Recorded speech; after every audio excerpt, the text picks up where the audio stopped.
ආයුබෝවන් සුබ සන්ධ්‍යාවක් සියලුම දෙනාට. මාව ඇහෙනවද? කාට හරි කියන්න පුළුවන්ද මාව ඇහෙනවද කියලා?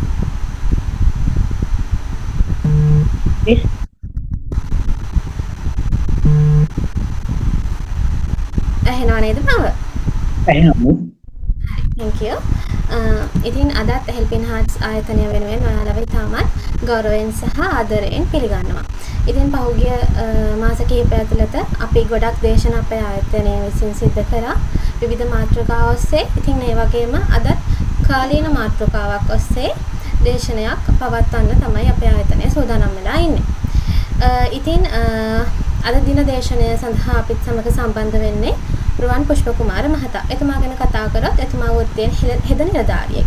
ඒ වගේම මනෝවිද්‍යාව සහ සෞඛ්‍ය ශාස්ත්‍රයේ දීර්ඝකාලීන අත්දැකීම් සහිත කෙනෙක්. ඉතින් ඇත්තටම එතුමාගේ දැනුම ඔබලත් සමග බෙදා ගන්න එතුමා අපේ ආයතනයට එතුමාගේ වටිනා කාලය කැප කරලා කාර්යබහුලත්වය මැද්දේ වුණත් වටිනා කාලය කැප කරලා අපේ ආයතනය වෙනුවෙන් ඔබලා වෙනුවෙන් නොමිලේ දේශනයක් ලබා දුන්නා. ඉතින් ඒ පිළිබඳව ඔබතුමාට බොහොම ස්තුතියි. ඒ වගේම අද දින Helping Hearts ආයතනය වෙනුවෙන් ඔබතුමාව ඉතාමත් ගෞරවයෙන් පිළිගන්නවා. ස්තුතියි.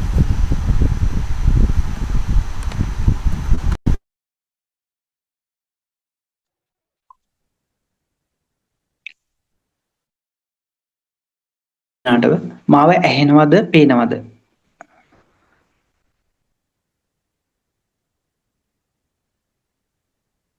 නිර්මාණ මිස් ඇහෙනවද? පැහැදිලිද? ඇහෙනවා පැහැදිලි. සුබ සන්ධ්‍යාවක් සියලු දෙනාටම මුලින්ම ඒ වගේම මාව හඳුනා දීම සම්බන්ධයෙන් අපේ නිර්මාණ මිස්ට බොහොම ස්තුතියි. ඒ වගේම අද දිනේ මෙම දේශනයට මාව සම්බන්ධ කර ගැනීම සහ මට ආරාධනා කිරීම සම්බන්ධයෙන් Helping Heart ආයතනයේ නිර්මාතෘ අපේ රම්සිනා මෙනවියටත් බොහොමත්ම ස්තුතියි. මෙවැනි කාලෝචිත හරවත් දේශනයක් ඉදිරිපත් කිරීමට මට ආරාධනා කිරීම සම්බන්ධව ඒ වගේම Helping Hearts ආයතනය විසින් මේ වනකොට සමාජයේ විවිධ ගැටලු සඳහා කොහොමද මුහුණ දෙන්න ඕනි කියන එක පිළිබඳව දැනුවත් කිරීමේ මහඟු සමාජ මෙහෙවරන් ගොඩක් ක්‍රියාත්මක කරන ආයතනයක් විදිහට මම ස්තුතිවන්ත වෙනවා මේ ආයතනයට සහ මෙම ආයතන නිර්මාතෘ රම්සිනා මෙනවියටත් මෙවැනි වැඩසටහන් මෙලෙස සංවිධානය කිරීම සම්බන්ධයෙන් හොඳයි. මට මුලින්ම දැනගන්න පුළුවන්ද අපිත් එක්ක අද ඔඩියන්ස් එකට එකතු වෙලා ඉන්න කට්ටිය මොන මොන ශාස්ත්‍රවලද ඉන්නේ කියන එක පොඩ්ඩක් දැනගන්න පුළුවන්ද? කීප දෙනෙක්ට කියන්න පුළුවන්ද?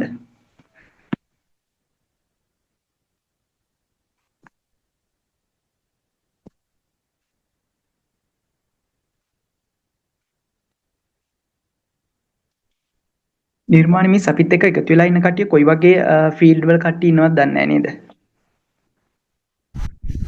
අපි කට්ටියට කතා කරන්න කියමු නේ සර්.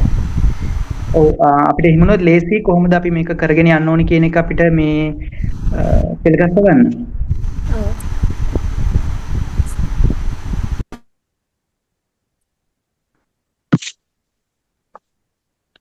හරි කමන්නේ. මට කියන්න පුළුවන් ද කාට හරි ඕගොල්ලන්ට මේ sexual transmitted disease එහෙම නැත්නම් ලිංගිකව සම්ප්‍රේෂණය වන රෝග ගැන මීට කලින් දැනුවත් වීමක් තියෙනවද? නැත්නම් ඒ පිළිබඳව ඕගොල්ලෝ සම්බන්ධ වෙන පළවෙනි දැනුවත් කිරීමේ වැඩසටහන මේකද?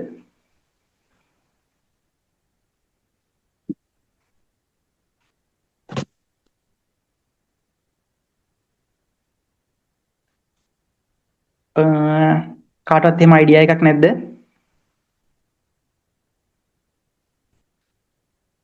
එහෙම නැත්නම් මේ ලිංගික සම්ප්‍රේෂණ රෝග ගැන ඕගොල්ලෝගේ තියෙන අදහස මොකද්ද? කොයි වගේ අදහසක්ද?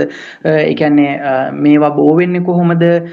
එහෙම නැත්නම් මේකට ප්‍රතිකාර තියෙනවද? ප්‍රතිකාර නැද්ද? එහෙම නැත්නම් මේක අපි හංගගෙන ඉන්න ඕන જાතිය ලෙඩක්ද? ඒ වගේ අපේ තියෙනවනේ පොඩි ස්ටිග්මා එකකුත්. එතකොට ඒවත් එක්ක බලද්දී ඕගොල්ලෝගේ අදහස මොකද්ද මේ සම්බන්ධව තියෙන? ඔව් හොඳයි. පළවෙනි වතාව කියලා තියෙනවා අපි මිස් කෙනෙක්. හරි. අපි එහෙනම් මේ ගැන කතා කරමු. මම කැමතියි ඔයගොල්ලෝ අපිත් එක්ක මේ කතා කරගෙනම මේ දේශනේ පවත්වාගෙන යන්න පුළුවන් නම් එතකොට ලේසි අර අපි දේශනයක් මොකද්ද ප්‍රායෝගිකත්වයෙන් අපිට ඉදිරිපත් කරගෙන යන්නට මේ ලිංගික සම්ප්‍රේෂණ රෝග කියලා ගත්තාම මේක වර්තමානයේ වන විට ලංකාවේ විතරක් නෙමෙයි ලෝකයටම ඉතාමත් අයහපත් ප්‍රතිඵල ගෙන දෙන. එහෙම නැත්නම් ලෝකයේ සිටින සියලුම ජන කොටස් විශාල වශයෙන් පීඩාවට පත් වෙලා ඉන්න රෝගී තත්ත්වයක් තමයි. ඒ වගේම ඉක්මනින්ම ව්‍යාප්ත වෙන රෝගී තත්ත්වයක් විදිහට තමයි WHO එක එහෙම නැත්නම් ලෝක සෞඛ්‍ය සංවිධානය විසින් පෙන්වා දීලා තියෙන්නේ. එතකොට මේකට සංගණනයක් කරලා තියෙනවා 1995 වසරේදී. එතකොට හඳුනාගෙන තියෙනවා මේක ඒ වකවානුව වේ සිට තවමත් ලෝකයේ ශීඝ්‍රයෙන් ව්‍යාප්ත වන රෝග කාණ්ඩ අතරට අරගෙන තියෙනවා. සාමාන්‍යයෙන් වැඩිහිටි ජනතාවගෙන් ජනගහණයෙන් වැඩිපිරම රෝග සඳහා රෝහල් වලට වාර්තා වෙන පළමුණු රෝග පහ අතර පවතින රෝග කාණ්ඩයක් විදිහට මේ ලිංගිකව සම්ප්‍රේෂණ රෝග කියන කොටස අන්තර්ගත කරලා තියෙනවා. එතකොට ඔයගොල්ලන්ට අපට හිතා ගන්න පුළුවන් මේ ලිංගිකව සම්ප්‍රේෂණ රෝග කොතරම් දුරට අපේ සමාජයට බලපෑම් ඇති කරලා තියෙනවද කියන එක. එතකොට මේක සාමාන්‍යයෙන් පුද්ගලයෙකුට මෙම රෝගයක් වෙනදුනහම ඒක ඒ පුද්ගලයාට විතරක් බලපාන තත්වයක් නෙමෙයි. මේක ඒ පුද්ගලයාට ඒ පුද්ගලයාගේ පවුලට සමාජයට සහ මුළු රටකටම සමාජීය වශයෙන් ආර්ථික වශයෙන් විශාල හානියක් එහෙම නැත්නම් බලපෑමක් කරන්න පුළුවන් රෝගී තත්වයක් තමයි මේ ලිංගිකව සම්ප්‍රේෂණ රෝග කියන්නේ. එතකොට ඒක සම්ප්‍රේෂණය වෙන්න එහෙම නැත්නම් බෝ වෙන්න පැතිරෙන්න බලපාන ප්‍රධාන සාධක කීපයකුත් හඳුනාගෙන තියෙනවා. ඒ වගේම අපි වැඩ කරන සමහර වෙලාවට මම හිතන විදිහට අපිත් එක්ක මේ අද ඔඩියන්ස් එකේ ඉන්නේ අපේ හෙල්පින් හાર્ට්ස් ආයතනය මනෝ උපදේශන පැත්තට වැඩි නැඹුරුතාවයකින් කටයුතු කරන නිසා මනෝ උපදේශන ශාස්ත්‍රයට වැඩි නැඹුරුතාවයක් තිබෙන ඔඩියන්ස් එකක් තමයි අපිත් එක්ක ඉන්නේ කියලා හිතනවා. එතකොට ඔබ ළඟට එහෙම නැත්නම් ඔබ වැඩ කරන ආයතනය තුල එහෙම නැත්නම් ඔබේ පවුල තුල ඔබේ මිතුරන් අතර මෙවැනි තත්ත්වයන්ගෙන් අපහසුතාවයට ඒ කියන්නේ පත් වෙලා ඉන්නවනම් ඔබ විශ්වාසවන්ත යාළුවෙක් විදියට ඔබත් එක්ක ගැටලු කතා කරන පුද්ගලයන් ඉන්නවනම් එතකොට ඒගොල්ලොන්ව කොහොමද අපි දැනුවත් කරන්න ඕනේ කියන එක සහ මේ දැනුම සමාජගත කරන එක තමයි අපේ අද දිනේ මේ වැඩසටහනේ අරමුණක් වෙන්නේ. මොකද අපේ සමාජය තුළ මේ ලිංගිකත්වය කියන එක ගැන කතා කරන එක හරිම අල්පයි, හරිම අඩුවෙන් තමයි කතා කරන්නේ. ඒක අපේ නොදැනුවත් බවම තමයි මේවා වර්ධනය වෙන්නත් හේතුවක් වෙලා තියෙන්නේ. අර කතාවකුත් තියෙනවානේ prevention better than cure කියලා. ඒ කියන්නේ ප්‍රතිකාර කරලා සුව කරනවට වඩා වළක්වා ගැනීම ඉතාමත් ලේසි, පහසුයි, ඒ වගේම ආරක්ෂිතයි. ඒක නිසා අපි අද මේක කොහොමද මේකේ බලපෑම කියන එක ගැන කතා කරමු වෙනවා. එතකොට ලෝකෙ දිහා බලපුවාම විතරක් නෙමෙයි ලංකාවෙත් මේ සම්බන්ධවම වැඩසටහනක් දැනට රාජ්‍ය අංශයෙන් ක්‍රියාත්මක වෙනවා. ශ්‍රී ලංකා ජාතික ලිංගික සෞඛ්‍ය සහ HIV AIDS පාලන වැඩසටහන විදිහට. එතකොට මේ හරහා ලිංගිකව සම්ප්‍රේෂණ වන රෝග වළක්වා ගැනීමට අවශ්‍ය ක්‍රියාමාර්ග රජයේ සියලුම ප්‍රධාන රෝහල් ආශ්‍රිතව මේ වන විටත් නොමිලේම මේ සේවාවන් ලබා දෙමින් පවතිනවා. එතකොට එම සේවාවන් තුලදී ප්‍රධාන වශයෙන් උපදේශනය ඒ වගේම මේ රෝග ලක්ෂණ පරීක්ෂා කර ගැනීමේ ඒ පරීක්ෂණ කටයුතු ඒ වගේම ප්‍රතිකාරාත්මක සේවාවන් සහ ඔහුගේ ආශ්‍රිතයන් එහෙම නැත්නම් සමාජිකයන් ගෙදර ගත්තොත් ස්වාමි පුරුෂයා බිරිඳ ඒ වගේ මේ ආශ්‍රිතයන් දැනුවත් කිරීමේ ඒ කියන්නේ ආරක්ෂිතව දැනුවත් කිරීමේ සහ ඒ සහයෝගය අන්තර්පුද්ගල සම්බන්ධතාවය වර්ධනය කර ගැනීමට අවශ්‍ය කරන ඒ සියලුම සහායන් මෙම ජාතික ලිංගික සෞඛ්‍ය සහ HIV AIDS මර්ධන එහෙම නැත්නම් පාලන වැඩසටහන හරහා සිද්ධ වෙනවා. ඔයාලට පැහැදිලිද ඇහෙනවද මම කතා කරන දේවල්? හරි. එතකොට ඔයාලා හිතන විදිහට මොනවද මේ ලිංගික සම්ප්‍රේෂණ රෝග ව්‍යාප්තියට බලපාන ප්‍රධාන වශයෙන් බලපාන්න පුළුවන් ලක්ෂණ මොනවා කියලාද හිතන්නේ?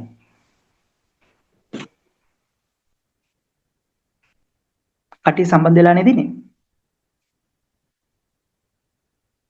හරි මේක චුට්ටක් ඒක ඉංග්‍රීසියෙන් කියන්න පුළුවන් වේද? sorry miss මොකක්ද? some words චුට්ටක් මේ සිංහලෙන් අඳුරගන්න චුට්ටක් අමාරුයි ඒක සිංහලෙන් තේරුම් ගන්න. මේ චුට්ටක් ඒක ඉංග්‍රීසියෙන් කියන්න පුළුවන් වේද? දැන් කියපු එක චුට්ටක්. හරි. some words හරි මේ ලිංගිකව සම්ප්‍රේෂණ වන රෝග කියලා කියන්නේ sexual transmitted infections එහෙම නැත්නම් diseases that transmitted by the unwanted or unprotected sexual activities. And also these STDs are major issue of the world that's affect to social, economical and development of the countries. By the way, it was one of the 5 illness that adults are reported to hospital setups. පැහැදිලිද? also thank you මේ fully Sinhala තේරෙන්නේ නැහැ චුට්ට සිංහල තේරෙනවා some words ඔයා කියන එක චුට්ටක් මේ අමාරුයි මේ අඳුර ගන්න ඒ හිත චුට්ටක් ඒක චුට්ටක් ඒ වචන වල සුද්ධ සිංහල ඉංග්‍රීසි චුට්ටක් පාවිච්චි කරොත් හොඳයි හරි thank you හරි එතකොට එහෙම ඔබතුමියට යම්කිසි අපහසු තැනක් තිබුණොත් එක්ස්කියුස් කරලා කියන්න මම ඒ ටික කියන්නම් මිස් එහෙම හොඳයි නේද? හොඳයි thank you sir. හරි. එතකොට මේකට බලපාන මේ ලිංගික සම්ප්‍රේෂණ රෝග එහෙම නැත්නම් මම ඒක හඳුන්වනවා STI කියලා එහෙම නැත්නම් STD කියලා. මේ STD ව්‍යාප්ත වෙන්න බලපාන ප්‍රධානම සාධකයේ තමයි සාධක කීපයක් තියෙනවා. එකක් සමාජ මට්ටම් සහ පුද්ගල මට්ටම්. ඒ පුද්ගලයන් ඔවුන් දැන් අපි සාමාන්‍යයෙන් කියනවානේ නාගරික ග්‍රාමීය ඒ වගේම ඔය ඒ වචනේ භාවිතා කරන්නට එච්ච සුදුසු නැහැ. හැබැයි ඒකට ගැළපෙන වචනයක් හොයාගන්නත් අපහසුයි. අපි ඔය කියන්නේ අර මුඩුක්කු ජනතාව කියලා ඒක සමාවෙන්න ඕනේ වචනේ භාවිතා කරන්න. හැබැයි ඒ වගේ ඔය සමාජවල සිටින කට්ටිය අතරෙම ඒ පුද්ගල මට්ටම් අනුව සහ තමයි මේවා වැඩිපුර ව්‍යාප්ත වෙන බලපාන. ඒ වගේම බහුලිංගික සහකරුවන් ආශ්‍රය කිරීම. එහෙම නැත්නම් ලිංගික ශ්‍රමිකයන් ආශ්‍රය කිරීම. එහෙම නැත්නම් ඔය සමහර සම්භාහන ආයතන මුවාවෙන් පවත්වාගෙන යම්කිසි ඒ ආයතන සම්බන්ධව ඒ ලිංගික ශ්‍රමිකයන් සමග ආශ්‍රයයන් බැව ගැනීම. ඒ වගේම අනාරක්ෂිත ලිංගික හැසිරීම සිදු කිරීම. අපි කතා කරමු ඉස්සරහට මොනවද ආරක්ෂිත විදියට අපි කටයුතු කරන්න භාවිතා කරන්න පුළුවන් මොනවද කියන එක. ඒ වගේම මත්ද්‍රව්‍ය භාවිතය කියලා ගත්තාම අපි ඔය පෙති විදියට එහෙම නැත්නම් ඔය දියර විදියට ගන්න දේවල් නෙමෙයි. සමහර මත්ද්‍රව්‍ය සමහර පුද්ගලයන් භාවිතා කරනවා ඉන්ජෙක්ෂන්ස් කටු හරහා ශරීරයට විද ගන්න ආකාරයේ. එතකොට මේවා ඒගොල්ලෝ භාවිතා කරද්දී හවුලේ භාවිතා කරනවා. ඒ කටු හවුලේ භාවිතා කරනවා. එතකොට එක්කෙනෙක් විදගෙන එයාගෙන් තව එක්කෙනෙක්ට ඇබ්බැහිතාවයත් එක්ක ඒ විදිහට හවුලේ භාවිතා කරන අවස්ථාවන් වලදී ඒ නික්ෂේපන කටු හරහා බෝ වෙන්න පුළුවන්. ඒ වගේම තමයි දැනුම අඩුවීමත් සමගම ඒ කියන්නේ මේ ලිංගික සම්ප්‍රේෂණ වන රෝග මෙහෙම තියෙනවයි කියන එක දන්නේ නැහැ එකක්. ඒ වගේම ඒක සම්ප්‍රේෂණය වෙන්නේ කොහොමද කියන එක දන්නේ නැහැ. ඒ වගේම ඒකේ ඇති වෙන රෝග ලක්ෂණ sign and symptoms මොනවද කියන එක දන්නේ නැහැ. එතකොට මේ නිසා මේකේ ව්‍යාප්තිය වැඩිපුර සිද්ධ වෙනවා. ඒ වගේම තමයි සමාජ අපවාද එහෙම නැත්නම් ස්ටිග්මා එකක් අපේ සමාජය තුල තියෙනවා. මෙන්න මේ වගේන් අපි හැංගිලා ඉන්න ඕන කියලා. ඒ කියන්නේ මම මේක කිව්වොත් මම අපහසුතාවයටපත් වෙයි, මාව සමාජයෙන් කොන් කරයි, මගේ ගෙදර කට්ටියට පාරේ බහැලා යන්න බැරි වෙයි. ඔයගොල්ලන්ට හොඳටම මතක ඇති පහුගිය කාලෙක දැන් වසර 5කට විතර කලින් කුරුණෑගල පැත්තේ ළමයෙක් පාසලකට ගන්න බැහැයි කියලා තිබුණා. ඒ දරුවගේ අම්මට HIV තියෙනවයි කියලා. කිව්ව නිසා. ඒගොල්ලෝ හිතන්නේ කියන්නේ අපි මේ එකට කතා බහ කරලා හිටියත් මේ ලෙඩේ අර කැස්ස හෙම්බ්‍රිසා වගේ වාතාශ්‍රයෙන් පවා බෝ වෙනවා කියලා. හැබැයි ඒ වගේ සමාජ අපවාදයන් නිසා සමහරු ප්‍රකාශ කරන්නට අකමැති වෙනවා. ඒතකොට ඒ නිසා ඒගොල්ලෝ හරි ප්‍රතිකාරයක් ගන්නෙත් නැහැ. හැබැයි ඒගොල්ලෝගේ අවශ්‍යතාවයන් ඒගොල්ලෝ ඉටු කරගන්න යද්දී ඒක තව ව්‍යාප්තිය වැඩි වෙන්න බලපානවා. ඒ වගේම සමයි යම්කිසි ආර්ථික අපහසුතාවයන් නිසා එතකොට ඒගොල්ලෝ ලිංගිකත්වය මුදලට විකුණන වගේ පෙළඹෙනවා. එතකොට ඒ හරහා මේක ව්‍යාප්ත වෙන්න පුළුවන්. ඒ වගේ සමහර පරීක්ෂණ කිරීමේ අපහසුතාවන් වගේ දේවල් නිසා මේක ව්‍යාප්තියට බලපානවා සෑහෙන විදිහට. එතකොට මේ ව්‍යාප්තිය ගැන කතා කරපුවාම සාමාන්‍යයෙන් සුව කළ හැකි තත්වයේ රෝගවලට භාජනය වීම මිලියන 333කට ආසන්න ප්‍රමාණයක් ලෝකෙන් වාර්තා වෙනවා. එතකොට දවසකට සාමාන්‍යයෙන් මිලියනයකට වගේ ප්‍රමාණයක් දවසකට මේ වෙන රෝගීන් වාර්තා වෙනවයි කියලා සංඛ්‍යා ලේඛන අනුව පෙන්වා දීලා තියෙනවා.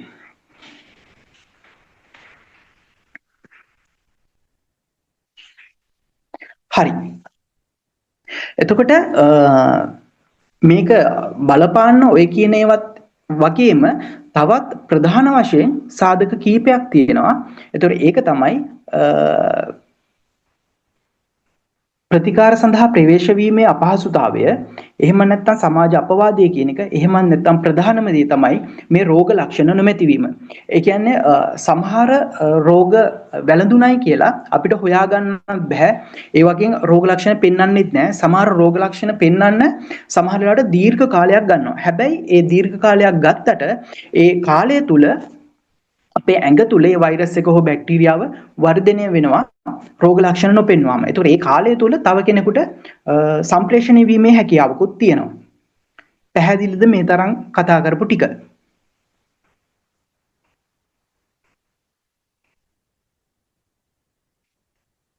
හරි. ඊළඟට මොනවද මේ ලිංගිකව සම්ප්‍රේෂණය වන රෝග? එහෙම නැත්නම් STD කියලා හඳුන්වන්නේ මොනවද? ඒ වගේ රෝග පිළිවෙල නම් අහලා තියෙනවද මීට කලින්? නැත්නම් අදම දහන්නේ? මම හිතනවා ඔයගොල්ලන්ට අපි හැමෝටම අහලා හුරු පුරුදු වචනයක් තමයි මේ AIDS එහෙම නැත්නම් HIV කියලා කියන්නේ. හැබැයි ලිංගිකව සම්ප්‍රේෂණ වෙන රෝග එහෙම නැත්නම් STD විදිහට මේ AIDS විතරක් නෙමෙයි ප්‍රධාන වශයෙන් තියෙන්නේ. රෝග ගොඩාක් තියෙනවා. හැබැයි ප්‍රධාන වශයෙන් බහුලවම අපිට දකින්න ලැබෙන රෝග කීපයක් විතරයි මම මෙතන highlight කරලා තියෙන්නේ. ඒතකොට ඒකෙදි HIV AIDS. HIV කියන්නේ ඇත්තටම රෝගය නෙමෙයි. HIV කියන්නේ ඒ රෝගය ඇති කරන රෝග වාහකයා. එහෙම නැත්නම් වෛරස් එක තමයි අපි HIV කියලා හඳුන්වන්නේ. human immunodeficiency virus කියන එක තමයි මේ HIV කියලා හඳුන්වන්නේ. එතකොට ඒ HIV කියන වෛරස් එක නිසා තමයි AIDS කියන එක එහෙම නැත්නම් acquired immunodeficiency syndrome කියන එක ඇති වෙන්නේ. වෛරස් එක අපේ ඇඟට ඇවිල්ලා අපේ ඇඟ තුල අපේ immunity system එක එහෙම නැත්නම් අපේ ප්‍රතිශක්තිකරණ පද්ධතියට සුදුරුදුරාණු වලට බලපෑමක් ඇති කරලා අපේ immunity එක අඩු කරලා ඒ හරහා තමයි මේ AIDS කියන තත්වයටපත් වෙන්නේ. මේකට සාමාන්‍යයෙන් අපි ඉස්සරහට කතා කරමු. ඒ වෛරස් එක අපේ ඇඟට ඇතුල් වෙලා අවුරුදු 3ක් සාමාන්‍යයට අවුරුදු 8ක් 10ක් විතර යනකම් කිසිදු රෝග ලක්ෂණයක් නොපෙන්වා වෛරස් එක අපේ ඇඟ තුල ගුණණය වීම සිද්ධ වෙනවා. එතකොට හිතාගන්න මේ වගේ රෝග අපිට හැදිලා අපිට පෙන්වන්නේත් නැහැ. හැබැයි අපේ චර්යාවන් නිසා මේක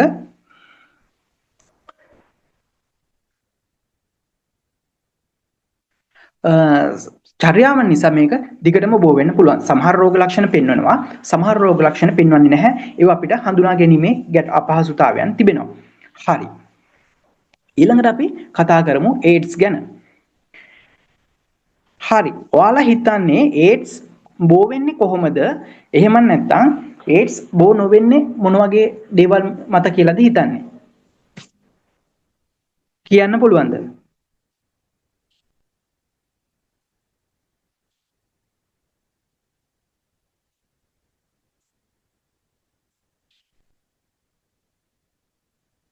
ඔව් මෙසේජ් එකක් දාලා අහලා තියෙනවා රෝග ලක්ෂණ නොපෙන්නුවත් රුධිර පරීක්ෂාවකින් අඳුර ගන්න පුළුවන්ද කියන එක. ඔව් මේක තමයි තියෙන විශේෂම දේ. රෝග ලක්ෂණ නොපෙන්නුවත් අපිට රුධිර පරීක්ෂණ හරහා මේක තහවුරු කරගන්න පුළුවන්. ඒකට HIV VDRL කියලා ටෙස්ට් එකක් තියෙනවා. ඒ ටෙස්ට් එක කරා නම් අපිට මේ සම්බන්ධව පරීක්ෂණ කරගන්න පුළුවන්. හැබැයි රෝග ලක්ෂණ නොපෙනෙන නිසා කවුරුත් හිතන්නේ අපිට ලෙඩක් තියෙනවා කියලා. හැබැයි ඔබ අනාරක්ෂිත ලිංගික ඇසුරක යෙදිලා ඉන්නවා නම් ඔබට එහෙම සම්බන්ධතාවයක් තිබුණා නම් අනාරක්ෂිත ලිංගික ඇසුරක් ඔබ ඔබ ළඟට ඇවිදින් ඒ ගැන කියන කෙනාව අනිවාර්යයෙන්ම ළඟම තියෙන රජයේ රෝහලේ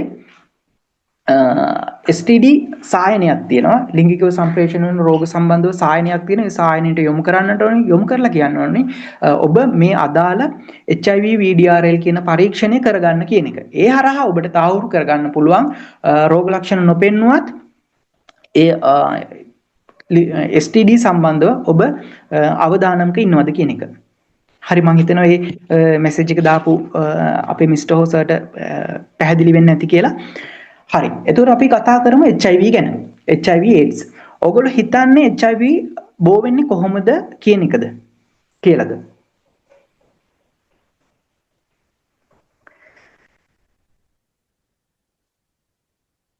කාට හරි කියන්න පුළුවන්ද? හරි මෙහෙම අහන්නම්කෝ බං අපි HIV හැදිච්ච කෙනට අතට අත දුන්නොත් ෂේක් හෑන්ඩ් කරොත් හරි එහෙම නැත්නම් අපි එයාත් එක්ක එකට ඔෆිස් එකේ ඉඳගෙන කෑම වේලක් ගත්තොත් එයා පාවිච්චි කරපු පුටුව අපි පාවිච්චි කරොත් එහෙම නැත්නම් එයාගේ කාපු මధుරෙක් අපේ කෑවොත් එහෙම නැත්නම් එයා කිවිසුම් යවනකොට ඒ වගේ දෙයකින් එහෙම නැත්නම් එයා පාවිච්චි කරපු වැසිකිලි අපි වොෂ්රූම් අපි පාවිච්චි කරොත් ඒ වගේ අපිට HIV කියන මේ භයානක රෝගී තත්ත්වය බෝ වෙන්න පුළුවන්ද?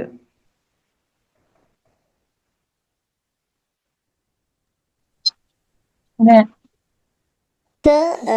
රුධිරය කියන්නේ HIV රෝගියෙක්ගේ රුධිරය තවත් කෙනෙකුගේ ශරීරගත වුණොත් ඒක ඇති වෙන්න පුළුවන්ද?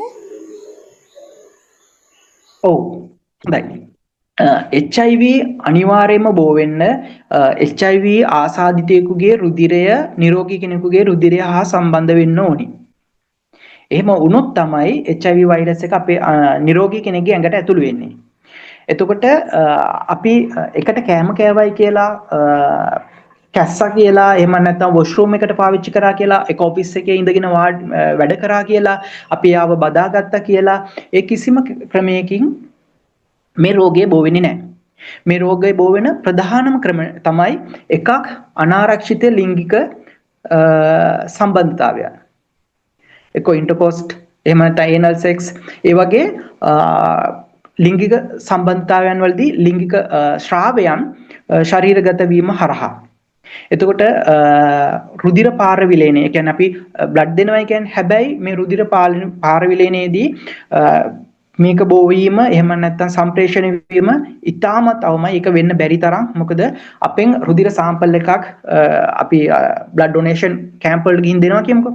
ඒ දීලා අපේ බ්ලඩ් එක අරගෙන ගිහිලා ඒක සෑහෙන වතාවක් පරීක්ෂණ වලට භාජනය වෙනවා. ඒ භාජනය වෙලා ඒ වගේ අනිවාර්යයෙන්ම මේ HIV VDRL මේ ටෙස්ට් කරනවා. ඒ කරලා තමයි අපි ඒක වෛද්‍යමය කටයුතු සඳහා රෝහල් තුල භාවිත වෙන. ඒක නිසා මේ රුධිර පාරමිලේදී ඒක සිදුවෙන එක සෑහෙන්න කියන්නේ වෙන්නම බැරි තරම්. මේක රුධිරය හරහා බෝ වෙන්නේ අර මම කලින් සඳහන් කරපු විදිහට මත්ද්‍රව්‍ය වගේ දේවල් ශරීරගත කරන්න ඉන්ජෙක්ෂන් වගේ දේවල් භාවිතා කිරීම හරහා තමයි ශරීරගත වෙන්න පුළුවන්. පැහැදිලිද? ඒ වගේම තමයි දරු ප්‍රසූතියේදී මවගෙන් දරුවාට බෝ වෙන්නත් පුළුවන්. මව් කිරි හරහා දරුවාට බෝ වෙන්නත් පුළුවන්. ඒ වගේ අවස්ථාවන් වලදී තමයි අනිවාර්යයෙන්ම රුධිරය ආසාදිතයෙකුගේ රුධිරය නිරෝගී කෙනෙකුගේ රුධිරය හා එහෙම නැත්නම් ලිංගික ශ්‍රාවයන් තැවෙරෙන්නම ඕන මේ HIV AIDS කියන එක බෝ වෙන්න. හැබැයි මේක අපි ලිංගික සංසර්ගයකදී එකතු වෙලා ඉන්නවා නම් අපි ඒ ගමම්ම දැනගත්තා නම් මෙයාට මෙහෙම ආසාදන තත්වයක ඉන්න කෙනෙක් කියලා ඒ ගමම්ම අපි ගිහිල්ලා වෛද්‍ය ප්‍රතිකාර සඳහා යොමු වුණොත් එතනදී අපිට ඇන්ටි රෙක්ටිවයිරල් ට්‍රීට්මන්ට් එක ගන්න පුළුවන් ART. එතකොට ඒ හරහා මේකේ වෛරස් එක ගුණණය වීම අඩු කරන්නට පුළුවන්. පැහැදිලිද? සර් සර් thank පොඩි you. ප්‍රශ්නයක් තියෙනවා. ඔව්. සර් මේක මම අහපු කතාවක්. ඒ කියන්නේ අර මේ උළුඳු වඩේ හදන එක්කෙනෙක්ගේ එයා අර කපලා මේ පේස්ට් එක ගන්න අතර එයාගේ ඇඟිල්ල තුවාලලා ඒ බ්ලඩ් ගෑවිලා වඩේකේ ඊට පස්සේ කණ එක්කෙනාගේ කටේ තුවාලයක් තිබිලා එයාට ඒඩ්ස් හැදුණා කියලා කතාවක් මම අහලා තියෙනවා. ඒක කොච්චර දුරට වෙන්න පුළුවන් දෙයක්ද? මෙහෙමයි. ඒක අර අපි කියන්නේ කරුමේ කියලා. ඒ වගේ එකක් තිබුණොත් ඒ කියන්නේ හරිම විරලයි. ඒක වෙන්න බෑයි කියලා කියන්න බෑ. ඒ කියන්නේ HIV තියෙන්නත් ඕනේ, යාගේ අත කැපෙන්නත් ඕනේ, කන කෙනාගේ කටේ තුවාලයක් තියෙන්නත් ඕනේ. ඒ වගේ තිබුණොත් හැබැයි මේ වෛරස් එක සාමාන්‍ය වෛරස් තියෙන්නේ ජීවී ශෛලවලට විතරයි වෛරස් වලට ජීවත් වෙන්න පුළුවන්. දැන් එතකොට උළුඳු වඩේක ගත්තාම ඒක කොච්චර වෙලා එළියට නිරාවරණය වෙලා තියෙනවද? එතකොට ඒ නිරාවරණය වෙලා ඒක ජීවි ශෛලයකුත් නෙමෙයි. එතකොට ඒ වගේ එකක එහෙනම් අර කැපිච්ච ගාමම අරයාගේ ශරීරගත වෙන්නත් ඕන. ඒක ගොඩ වෙලා තිබුණාම වෛරස් අජීවී වස්තුන් වල ජීවත් වෙන්නේ නැහැ වෛරස්. වෛරස් වලට අනිවාර්යයෙන්ම ජීවි ශෛලයක් ඕනමයි. බැක්ටීරියා ෆංගස් වගේ නම් අජීවී මතු පිටවල් වල පෘෂ්ඨයන් වල ජීවත් වෙන්න පුළුවන්. එතකොට ඒක හරිම විරල දෙයක් වෙනවා නම් අර විදිහට ෂණිකව වෙන්නත් ඕනේ අර විදිහට තියෙන්නත් ඕනේ. වෙන්න බැරි නෑ සමහර වෙලාවට වෙන්න පුළුවන්. හැබැයි ඊටාම විරල අවස්ථාවක් වෙන්න පුළුවන් එක. පැහැදිලිද මහත්මයා? ඔව් සර්. හරි. තව ගැටලු තියෙනවද මොනවා හරි? එතකොට අපිට එක ඔෆිස් එකේ වැඩ කරන්න බැයිද HIV හැදිච්ච කෙනෙක් එක්ක?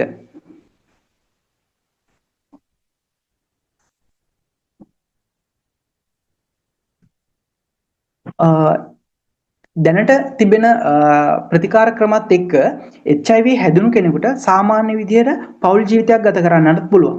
මොකද ART ට්‍රීට්මන්ට් ක්‍රමය එහෙම නැත්නම් ඇන්ටි රෙක්ටෝවයිරල් ට්‍රීට්මන්ට් ක්‍රමයක් එක්ක ඔව් හොඳයි.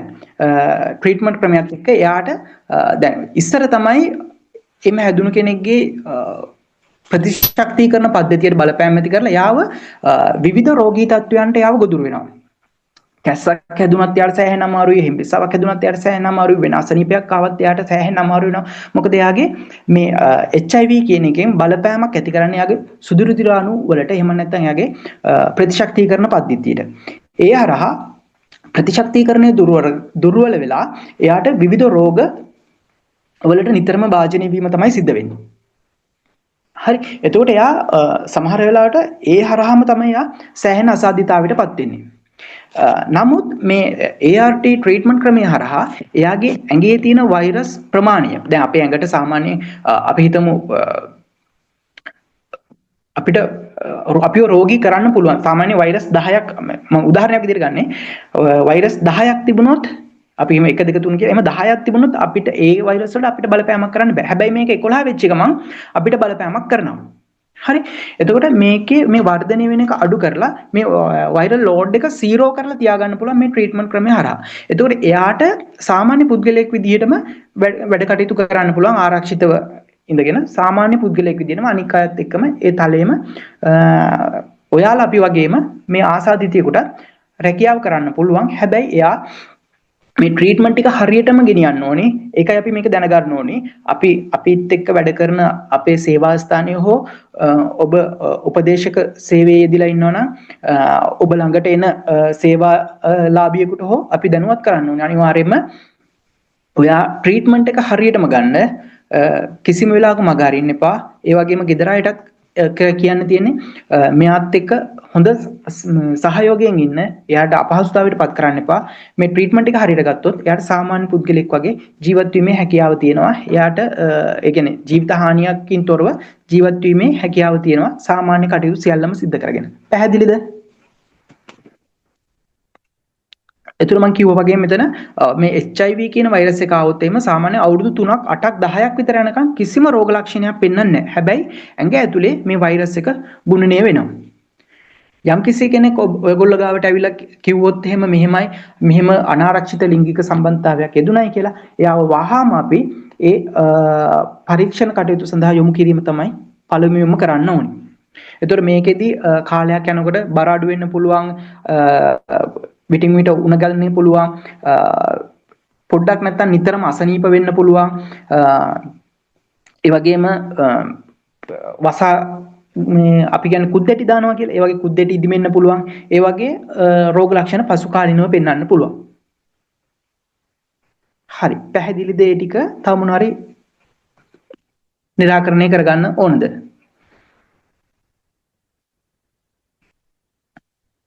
හරි. එහෙනම් අපි ඊළඟ රෝග ලක්ෂණයට යමු. රෝගයට ගොනෝරියා එහෙම නැත්නම් සුදු බින්දුම කියන මේ රෝගී තත්ත්වය මේක නයිසීරියා ගොනෝරියා කියන බැක්ටීරියාව නිසා තමයි මේක ඇති වෙන්නේ. ඒතකොට මේකේ බීජාවසන සමය සාමාන්‍යයෙන් දින 2ත් දින 7ත් වගේ සතියක් වගේ ඇතුළත කාලයක් තුල තමයි පවතින්නේ. මේකේ ඔයගොල්ලෝ අහලා ඇති සමහර වෙලාවට කියලා ඇති දැන් අපි නම් සෙක්ට් එකේ ඉන්න නිසාම අපිට සමහර රෝගීන් වාර්තා වෙනවා. එතකොට ඒගොල්ලෝ මේ එක්කෝ පිරිමි කෙනෙක් කට්ටිය නම් ශිෂ්ණයෙන් එහෙම නැත්නම් මූත්‍රා මාර්ගයෙන් එහෙම නැත්නම් ගෑනු කට්ටියගෙන වැජයින එකෙන් ඒගොල්ලෝගේ යම්කිසි අසාමාන්‍ය දුර්ගන්ධයක් සහිත සුදු පහත පැහැයට හුරු තරලයක් ශ්‍රාවය වෙනවා කියන එක ඒගොල්ලෝ තමයි මේ කම්ප්ලේන් එක කරන්නේ. එහෙම නැත්නම් සැරව වගේ යනවා කියන එක.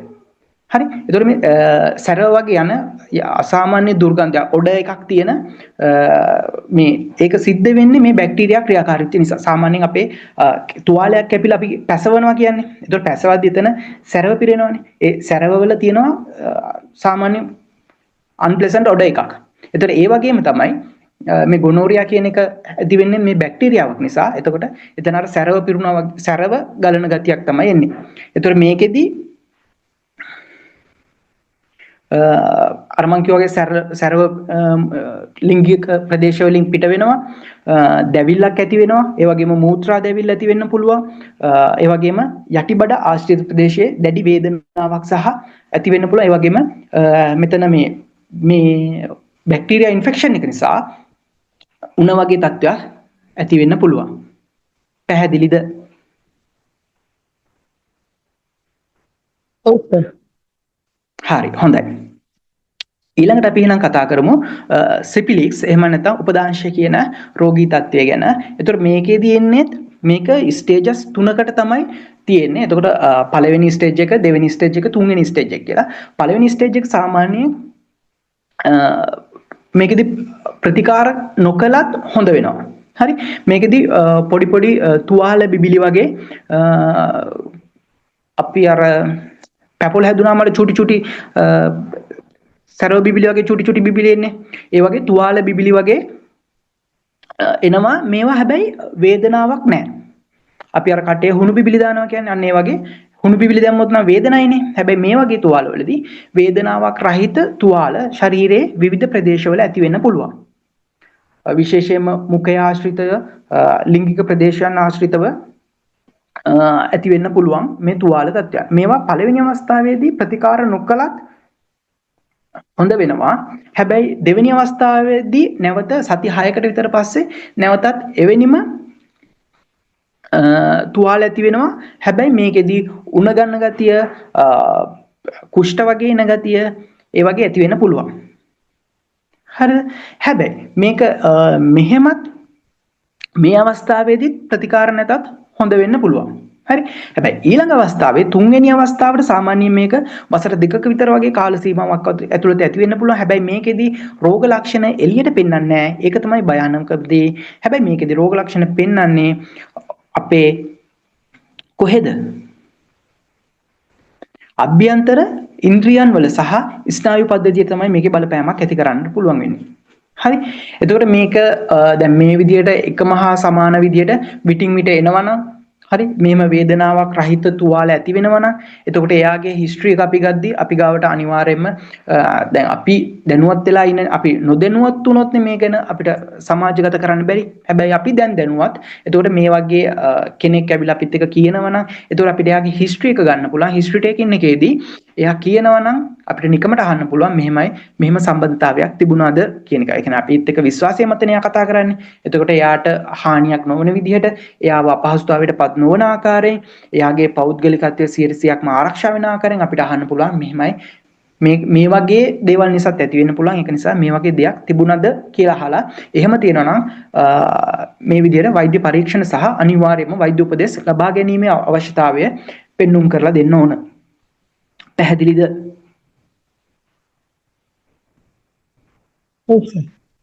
හරි හොඳයි. ඊළඟට ලිංගික හර්පීස් එහෙම නැත්නම් ජෙනිටල් හර්පීස් කියන එක ගැන අපි කතා කරමු. එතකොට මේක ඇවිල්ලා herpes simplex කියන වෛරස් එක මගින් තමයි බෝ වෙන්නේ. එතකොට මේ රූපරාම වල පෙන්눔 කරලා තියෙන ආකාරයට ඔයගොල්ලෝ මේ රූපරාම මේ තුවාල දැක්කහම මොන වගේ දෙයක්ද මතක් වෙන්නේ?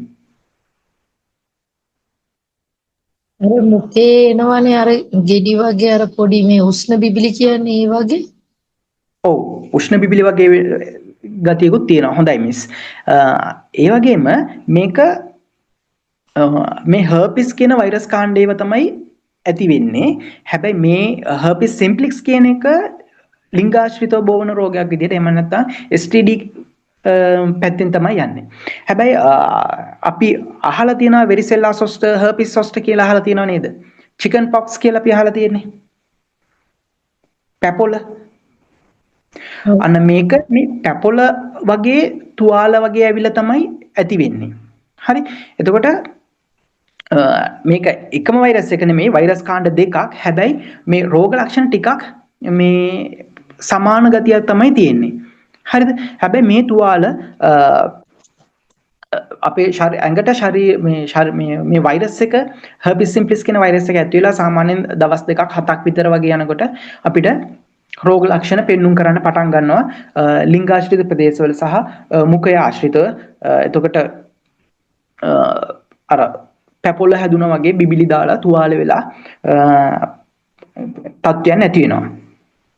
හරි. මේකේ රෝග ලක්ෂණ බොහෝ වෙලාවට පිටතට පෙන්නනවා. එතකොට වේදනාකාරී අර පැපොල තුවාල කැඩුනහම දැනෙන අපිට අධික දැවිල්ල වගේම වේදනාකාරී තුවාල ඇති වෙනවා. එතකොට මේක ඉක්මනින් හොඳ වෙන්නේ නැහැ. පැපොල වගේ නම් සාමාන්‍යයෙන් ටික දවසක් තුවාලේ හැදිලා ඒක හොඳ වෙලා යනවනේ. හැබැයි මේක හොඳ වෙන්නේ නැහැ. මේක නැවත මතුවේවි දිගටම යනවා. එතකොට ගර්භණීය සමයේදී වගේ මවට මේ රෝගී තත්ත්වය ආසාදනය වුණොත් එහෙම මවගෙන් දරුවාට උපතේදීත් මේ තත්ත්වය ඇති වෙන්නට පුළුවන්. එතකොට වැඩිහිටි අපේ දැන් මේක වැඩිහිටියන්ගේ පමණක් නෙමෙයි විශේෂයෙන්ම අපි මේ ප්‍රජනන කාර්යයට එහෙම නැත්නම් ලිංගික හැඟීම් උද්දීපනය වෙන්න පටන් ගන්න සාමාන්‍යයෙන් අපේ නවයෝනියත් සමගමනේ. ඒතකොට අපි මේකෙදී අපේ නවයෝනියේ සිටින දරුවන් වදනුවත් කිරීමත් ඉතාමත් වැදගත්. මොකද ඒගොල්ලෝ කිසිම දෙයක් දන්නේ නැහැ. සමහර වෙලාවට ඒගොල්ලෝ හැඟීම් සන්තර්පණය කරගන්න යන්න පුළුවන්. ඒ යනකොට ඒගොල්ලෝ මේ වගේ අවාසනාවන්ත තත්ත්වයන්ට මුහුණ දෙන්න පුළුවන්. හරි. එතකොට ඒක නිසා අපි ඒගොල්ලොම දැනුවත් කිරීමත් ඉතාමත් වැදගත්. මේ හරහාම එතකොට මේ වැඩිහිටියන් එහෙම නැත්නම් මවට ගර්භණී කාලයේ මේ රෝගී තත්ත්වය ඇතිලා තිබුණොත් දරු ප්‍රසූතියේදී දරුවාටත් ඒක බලපාන්න පුළුවන්. කිසිත් නොදත් දරුවෙක් නිකම්ම රෝගයක් වැළඳගෙන මෙලොව එළිය දකින්න වෙන්න පුළුවන්. ඒ හරහා ඒ දරුවා මෙලොව එළිය දැක්කත් සමහර වෙලාවට ජීවිත අවදානමකට ලක් වෙන්න පුළුවන්. පැහැදිලිද? සර් මට ප්‍රශ්නයක් තියෙනවා.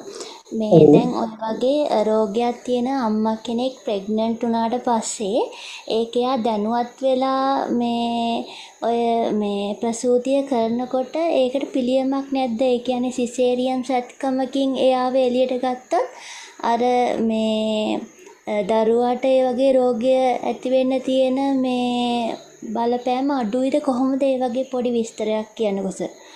ඔව් හොඳයි මිස්. දැන් මේකෙදි තියෙන විශේෂම දේ තමයි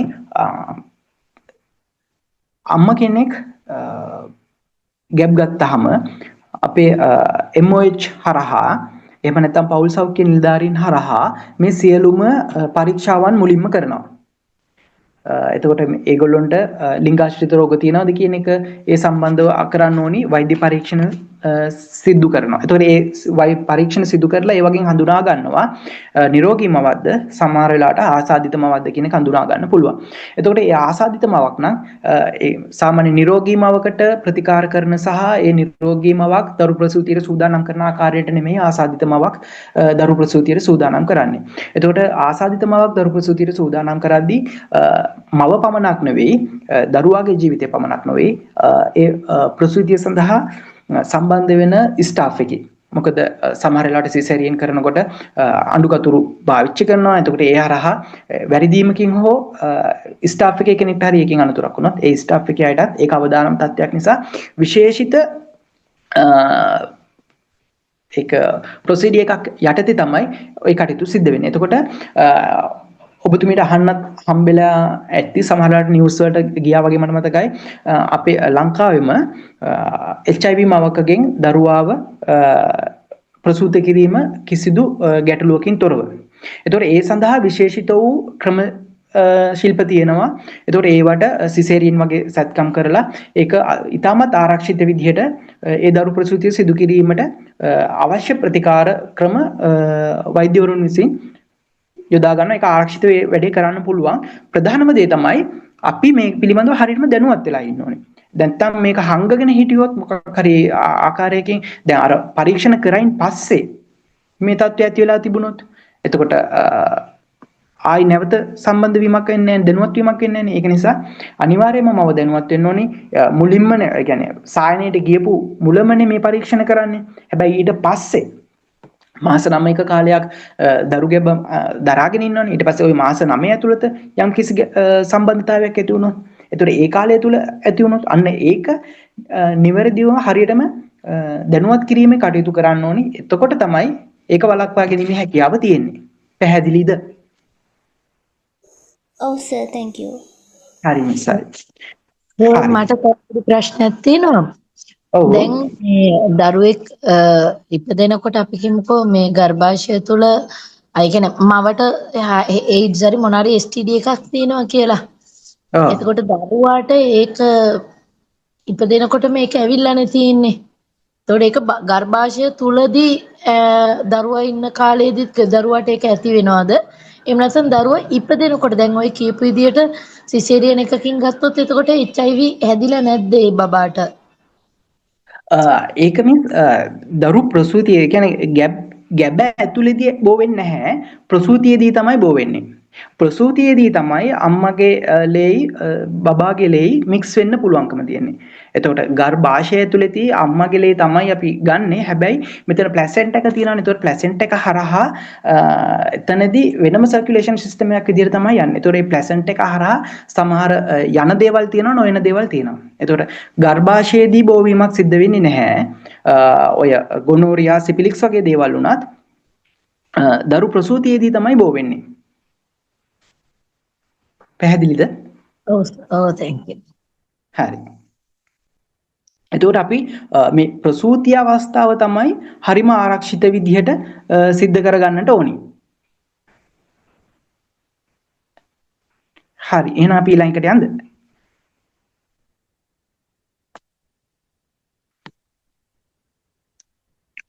හරි.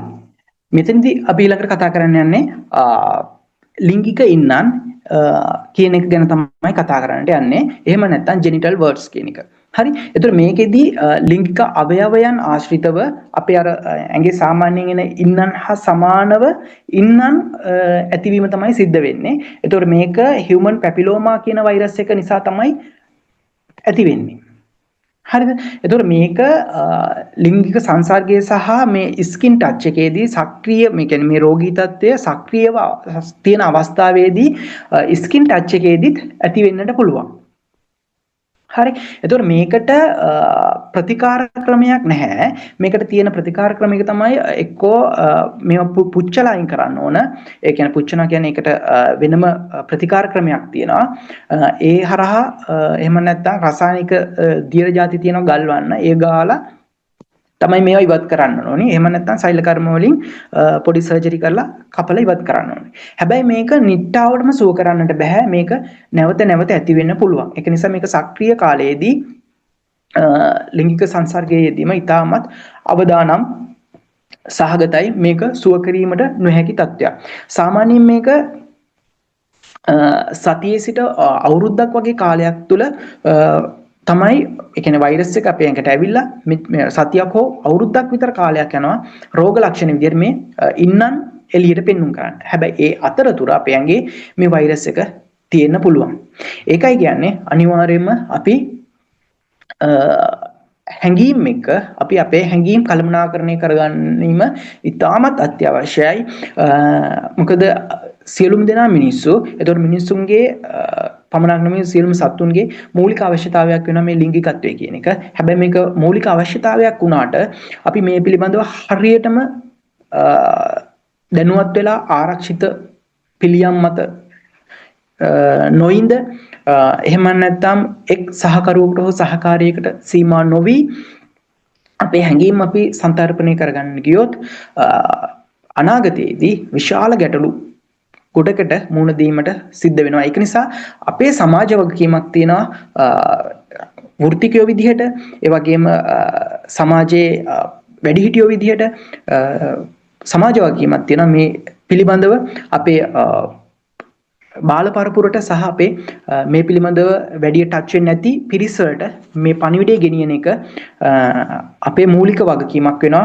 එතකොට මම නැවත වරක් ස්තුතිවන්ත වෙනවා අපේ Helping Hearts ආයතනයේ නිර්මාතෘවරියට රම්සිනා මෙනමියට මෙවැනි දේශනයක් සංවිධානය කිරීම සම්බන්ධවම. හරි, පැහැදිලිද? සර් තවත් පොඩි දෙයක් තියෙනවා මේ කියන්නේ STD එවලින් ජෙනෙටිකලි ට්‍රාන්ස්මිට් වෙනවද එහෙම නැත්නම් ජෙනෙටිකලි ට්‍රාන්ස්මිට් වෙන්නේ නැති රෝගයක්ද STDs කියන්නේ? ඔව්, හොඳ ප්‍රශ්නයක් මිස්. STD කියන එක ජෙනෙටිකල් ට්‍රාන්ස්මිට් වෙන එකක් නෙමෙයි. ඒ කියන්නේ ජානගතව එන රෝගී තත්වයක් නෙමෙයි මේ STD කියන එක. sexual transmitted disease එහෙම නැත්නම් ලිංගික සම්ප්‍රේෂණ වෙන රෝග 9ම තියෙනවා. ලිංගිකව තමයි මේක සම්ප්‍රේෂණය වෙන්නේ. ජානගතව සම්ප්‍රේෂණය වීමක් සිද්ධ වෙන්නේ නැත. අපි sorry. ඔව් කියන්නේ මිස්. නෑ එතකොට දැන් අම්මට තිබ්බොත් නේ ඔය දරු ප්‍රසූතියේදී මේ බබා හම්බ වෙන වෙලාවේදී ඒක මේ ට්‍රාන්ස්මිට් වෙන්නේ. එතකොට තාත්තට තිබ්බොත් ඒක දරුවට ට්‍රාන්ස්මිට් වෙන්නේ නැද්ද? මෙහෙමයි. දරු ප්‍රසූතියේදී දරුවාට සම්ප්‍රේෂණය වීම ඒතකොට ඒක ජානගතව සම්ප්‍රේෂණය වීමක් නෙමෙයි. මවගේ ලේ හෝ ඒ ගොනෝරියා වගේ තත්ත්වයන් වලදී සිෆිලිස් වගේ තත්ත්වයන් වලදී ඒ තරලය දරුවාගේ ගෑවුනොත් තමයි ඒ රෝගී තත්ත්වය සම්ප්‍රේෂණය වෙන්නේ. දෙක පියාට තිබුණොත් දරුවාට සම්ප්‍රේෂණය වෙන්නේ නැතිද කියන එක. එතකොට තාත්තට තිබුණොත් තාත්තා මවත් සමග ලිංගික කාර්යයන් වල නිරත වුණොත් ඒ කාල සීමාව තුළ එතකොට ඒ හරහා මවට බෝ වුණොත් මවගෙන් දරුවාට නැවත බෝ වීමේ හැකියාව තියෙනවා. හැබැයි මේ පිළිබඳව අපි දරු ප්‍රසූතියට කල් තියා දැනුවත් නම් නිවැරදි ආකාරයෙන් ඒ වෛද්‍ය පරීක්ෂණයට භාජනය වෙලා ඒක අපි අර ස්ටිග්මා එකෙන් තොරව ඒ කියන්නේ අපි අපවාදයට ලක් වෙයි කියන බයෙන් තොරව මේකට අපි නිසි වෛද්‍ය උපදෙස් ගත්තොත් වෛද්‍ය විද්‍යාත්මකව ගොඩක් දියුණුවේ. එතකොට මවගේ සහ පියාගේ ඇති වූ තත්ත්වය නිසා එක්ක මවගේ යම්කිසි අතපසුවීමක් නිසා නැත්නම් පියාගේ යම්කිසි අතපසුවීමක් නිසා ඒක වරදක් කියන්න බෑ අපිට. අතපසුවීමක් නිසා මේ රෝගී තත්ත්වයට භාජනය වෙලා තිබුණොත් අර කිසිත් නොදන්න කිරිසප්පයාට දරුවාට ඒකෙන් බලපෑම් ඇති නොවන තත්ත්වයට අපිට වග බලා ගන්න පුළුවන්. පැහැදිලිද? thank you. හරි. එතකොට අපි ඊළඟ එකට යමුද?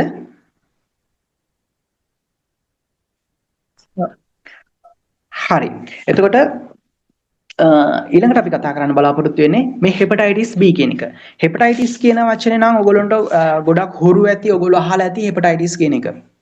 එහෙම නේද? ඔව් හෙපටයිටිස් කියන්නේ ඉන්ජෙක්ෂන් එකක් ගන්නවද? ඔව් හොඳයි. හෙපටයිටිස් ඉන්ජෙක්ෂන් ගැන අහලා තියෙනවා. ඒතකොට සමහර රටවල් වලට යද්දී හෙපටයිටිස් මේ වැක්සින් අරගෙන යන්න කියලා තියෙනවා. ඒතකොට ඒවත් එක්ක දැනුවත් භාවයක් ඇති. ඒතකොට හෙපටයිටිස් කියන්නේ හෙපටික් කියන්නේ නම හැදිලා තියෙන්නේ මේක බලපාන්නේ අපේ අක්මාවට. ඒකයි මේ හෙපටයිටිස්. ඒ කියන්නේ හෙපටික් කියන්නේ අපේ අක්මාවේ තියෙන සෛල වලට තමයි හෙපටික් සෙල්ස් කියලා කියන්නේ.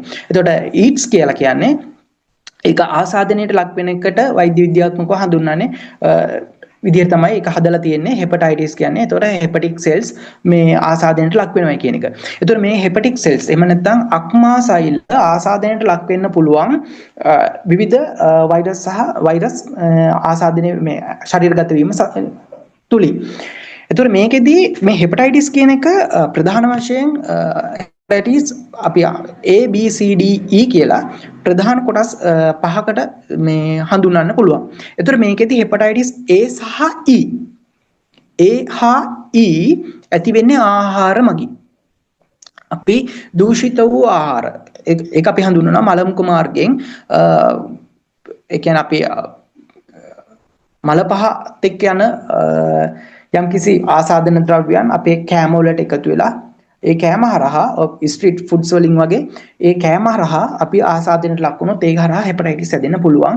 එහෙම නැත්නම් අදූෂිත දූෂිත ජලය පානය වීම සඳහා පානයෙන් අපිට මේ හෙපටයිටිස් A සහ E කියන එක ඇති වෙන්න පුළුවන්. එතකොට මේ හෙපටයිටිස් B C D කියන එක ඇති වෙන්නේ රුධිර ආසාදිතයෙකුගේ රුධිරය නිරෝගී පුද්ගලයෙකුගේ රුධිරය හා මිශ්‍ර වුණොත්. පැහැදිලිද? එතකොට මේකෙදි විශේෂයෙන්ම හෙපටයිටිස් B කියන එක මේ ලිංගාශ්‍රිතව තමයි, ඒ කියන්නේ ලිංගික ක්‍රියාකාරකම් වලින් තමයි බෝ වෙන්නේ. හරි. එතකොට මෙතන C කියන එක බ්ලඩ් අපි අර මත්ද්‍රව්‍ය ඉන්ජෙක්ෂන් කරගන්නවා කිව්වේ ඒ වගේ ඉන්ජෙක්ෂන් හරහා කටු හරහා අපේ රුධිරය මික්ස් වීම හරහා ඇති වෙන්නට පුළුවන්. එතකොට මේ D කියන එක හෙපටයිටිස් B හැදිච්ච කෙනෙක්ට තමයි හෙපටයිටිස් D කියන එක ආසාදනය වීමේ වැඩි බලපෑමක් තියෙන්නේ. එතකොට මේ හෙපටයිටිස් හැදුනහම අපිට අර කහ වුණ කියලා කියන්නේ අන්න ඒ වගේ රෝග ලක්ෂණම තමයි මෙතනදී හෙපටයිටිස් B වලදී පෙන්වන්නේ. sorry. එතකොට මේකෙදී අපේ ජොන්ඩිස් කියන තත්ත්වය ඇති වෙනවා. මේ අක්මාව ප්‍රදාහයටපත් වීම නිසා ජොන්ඩිස් එහෙම නැත්නම් අපේ ශරීරයේ කහ පාට ගැන්වෙනවා. ඒතකොට ඒකෙදි මෙතන ඇස් වල අර තියෙන සුදු පාට ගතිය ගිහිලා කහ පාට ගතියක් එනවා. මේ ඇඟිලි තුඩු වල තියෙන අර නිකන් ලස්සන රෝස පාට ගතිය ගිහිලා මේ අල්ල එහෙම කහ පාට ගතියකට හැරෙනවා. හරි ඊට පස්සේ ඇඟ කසනවා නිකන් පහුරු ගන්න හිතෙන හැම වේලිලා කසන ගතියක් එනවා. හරි ඊට පස්සේ මල පහ ගත්තාම මල පහ නිකන් අර ක්ලේ මේ කිරිමැටි තියෙන්නේ අන්න ඒ වගේ සුදු පාට ගතියකට තමයි හැරෙන්නේ. හරි ඊට පස්සේ බඩේ රිදෙන ගතිය බඩේ යන ගතිය ඒ වගේ තත්වයන් පෙන්눔 කරන්න ගන්නවා. පැහැදිලිද? එතකොට මේ හෙපටයිටිස් B කියන එක හොඳ කරන්නට බෑ. හරි පැහැදිලිද ඒ ටික? එතකොට මේ ડોක්ටර් දැන් සමහර කල්චර්ස් වල තියෙනවානේ ඔය මේ කවුගේ යූරින් එම මොනසිරිතක්. එතකොට ඒකෙන් එන්නේ නැද්ද? ඒකත් එතකොට ඒ වගේම මේ ඉම්පියොරිටි එකක් නේ. ඔව් sorry ඉස්ලාම් නිවැරදි කිරීමක් කරන්න ඕනේ. මම ડોක්ටර් කෙනෙක් නෙමෙයි, මම නර්ස් කෙනෙක්. සමා වෙන්න. හරි ඊළඟට ඔය සත්තුන්ගේ ගත්තාම එතකොට ඒ හරහා සත්තුන්ගේ මල මූත්‍රා මික්ස් වීම හරහා හෙපටයිටිස් A කියන එක ඇති වෙන්න පුළුවන්. ඔය බහිස්ත්‍රාවීය ද්‍රව්‍යත් එක්ක බහිස්ත්‍රාවීය කොටස් ආහාරවලට හෝ වතුරට මික්ස් වෙලා ඒවා පරිභෝජනය කිරීම හරහා තමයි මේ හෙපටයිටිස් A කියන එක ඇති වෙන්න බලපාන්නේ. හරිද? Okay sir. Okay. හරි. එතකොට අපි කලින් කතා කරා වගේම මේ STD බෝ වෙන්න බලපාන සාධක තමයි ප්‍රධානම සාධක ටික මම කලිනුත් කිව්වා. ඒ ටිකම තමයි ආයිත් හඳුන්වලා දීලා තියෙන්නේ. මෙතනදී අනාරක්ෂිත ලිංගික ඇසුර රුධිර පාරවිලේණයෙන් සිද්ධ වෙන්න බෑ. වෙන්න පුළුවන්. හැබැයි ඉතාමත් විරලයි. මොකද අපෙන් රුධිර සාම්පලයක් ගත්තාම බ්ලඩ් බැංක් එකට ගිහිල්ලා ඒක සෑහෙන පරීක්ෂණ වලට භාජනය වෙනවා. ඒ භාජනය කරලා තමයි රෝගියෙකුට දෙන්නේ. එතකොට ඒක හරහා බෝ වෙන්න පුළුවන් හැකියාව ඉතාමත් විරලයි. හැබැයි අර විදිහට අපි කටු පාවිච්චි කරනවා නම් එතකොට ඒ හරහා බෝවීමේ හැකියාවක් තියෙනවා. එතකොට සල්්‍ය කර්මවලදී එහෙම නැත්නම් ඔපරේෂන් වලදී බෝ වෙන්න පුළුවන් කෙනෙක් කියනවා. හැබැයි ඒකත් මේ වෙනකොට නියමාකාරයෙන් වන්දීකృత කරලා එහෙම නැත්නම් තම්බලා තමයි ජීවාණුහරණය කරලා තමයි උපකරණ භාවිතා කරන්නේ. එහෙම භාවිතා නොකොට භාවිතා කරනවා නම් සමහර වෙලාවට රාජ්‍යාංශයේ මේවා සිද්ධ වුණත් සමහර ඔය සාමාන්‍ය බෙහෙත් දාන තැන්වල අර එහෙම නියමාකාරයෙන් එක්කෙනෙක්ට පාවිච්චි කරපු ඩ්‍රෙසින් කරන්න තුවාලයට බෙහෙත් දාන්න පාවිච්චි කරපු උපකරණ හරියට තම්බලා නිවැරදි ජීවාණුහරණය කරලා ගත්තේ නැති එකකින් ආසාදිතෙක් බෙහෙත් දාපු එකකින් තව කෙනෙක්ට දැම්මොත් බෝවීමේ හැකියාවක් තියෙනවා. එහෙම නැතුව සාමාන්‍යයෙන් රෝහල් වල නම් කෙනෙක්ගෙන් කෙනෙක්ට භාවිතා කරන්න කලින් ඒවා ජීවාණුහරණය කරලා තමයි ගන්නෙ. හොඳට සෞඛ්‍ය ආරක්ෂිත ක්‍රම උපායන් මත. එතකොට මවගෙන් දරුවාටත් දරු ප්‍රසූතියේදී බෝ වෙන්න පුළුවන්. ඒ වගේම මව් කිරි හරහාත් බෝ වීමේ හැකියාවක් තියෙනවා මේ සමහර රෝගී තත්ත්වයන්.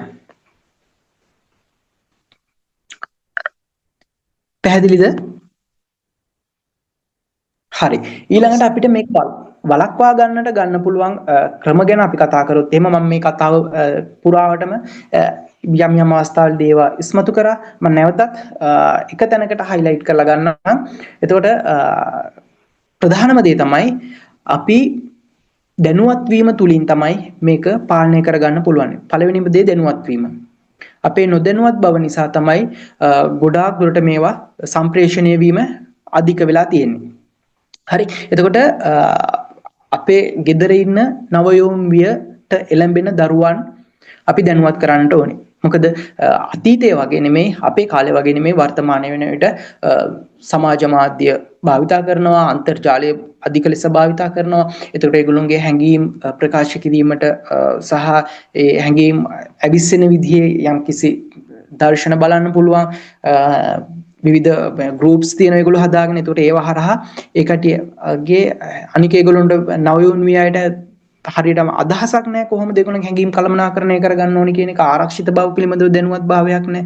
ඒතකොට ඒගොල්ලෝ මේවට අහු වෙන්න පුළුවන්. සමහර වෙලාවට සමහර කට්ටිය ඒගොල්ලෝ ගොදුරු කරගන්නත් බලාගෙන ඉන්නව වෙන්න පුළුවන්. ඒක නිසා අපේ වගකීමක් තමයි පළවෙනි දේ අපේ නිවසේ ඉන්න කට්ටිය දැනුවත් කිරීම. ඊළඟට අපේ සේවා ස්ථානයේ ඉන්නවනම් මේ පිළිබඳව සමාජයේ කතා බහ අඩුයි. ඒක නිසා අපි මේ දැනුවත් වෙලා අපි අනික් අයව දැනුවත් කිරීම එක.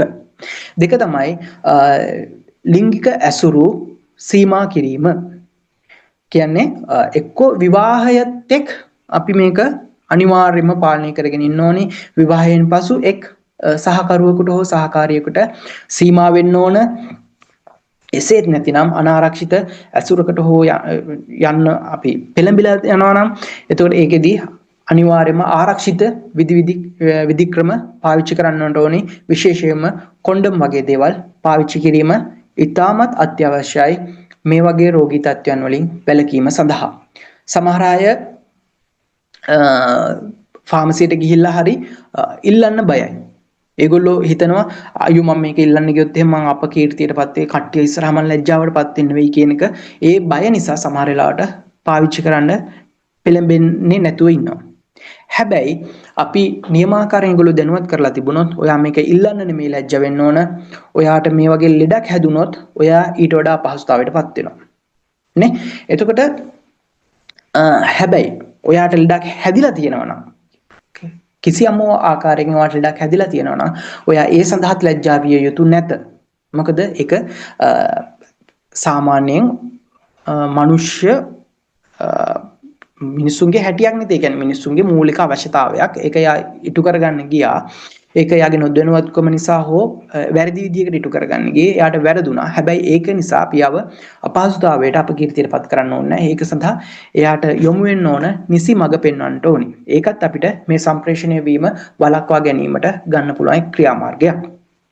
ඒ වගේම තමයි අපි අර කලින් මිස් කෙනෙක් මේ කිව්වා හෙපටයිටිස් වලට තියෙනවා වැක්සින් කලින් ගන්න. එතකොට සමහර රටවල් වලට යනකොට ඒ වැක්සින් අරගෙන යන්න ඕනි. එතකොට ඒ වගේ ආරක්ෂිත ක්‍රියාමාර්ග ගන්න ඕනි. ඒ වගේම තමයි අපි ගොඩක්ම රාජ්‍ය